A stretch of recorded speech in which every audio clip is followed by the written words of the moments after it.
BJP ও বামফ্রন্ট দল ছেড়ে 14টি পরিবারের তৃণমূলে যোগদান। বৃহস্পতিবার মেখলিগঞ্জ ব্লকের নিস্তরব অঞ্চলের 94 নং বুথে একটি সমর্থনী সভা অনুষ্ঠিত হয়। সেখানে বিজেপি ও বামফ্রন্ট দল ছেড়ে 14টি পরিবার তৃণমূলে যোগদান করেন বলে তৃণমূলের নেতৃত্বরা দাবি করেন।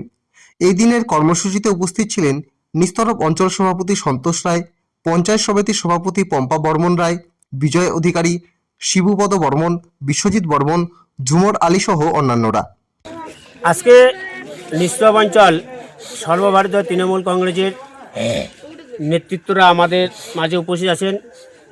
সকলের সহযোগিতায় নিস্তরব অঞ্চলের 94 নং বুথ, এখানে আমাদের গ্রাম পঞ্চায়েত সদস্য বিশ্বজিৎ বর্মনের নেতৃত্বে চাপাডাঙ্গা এলাকায় আজকে আমাদের 14টি পরিবার তৃণমূল কংগ্রেস পরিবারে যোগদান করলো।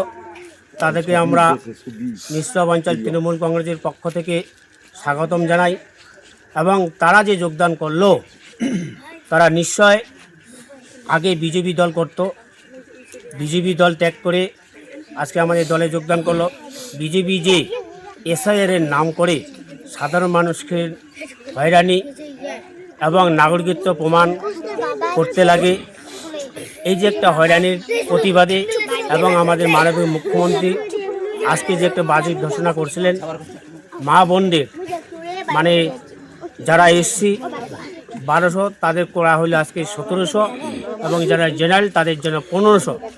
এই সুবাদে আজকে আমাদের এই 94 নং বুথে 14টি পরিবার তৃণমূল কংগ্রেসে যোগদান করলো।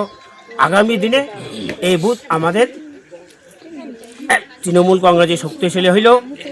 আর যেহেতু নিস্তরব অঞ্চলে তৃণমূল কংগ্রেস শক্তিশালী আছে, আগামী দিনে যেহেতু বিজেপি এখানে শূন্য, আমরা চেষ্টা করব নেতৃত্বরা আগামী দিনে বেশি করে তাদেরকে ভোটে পরাজিত করব।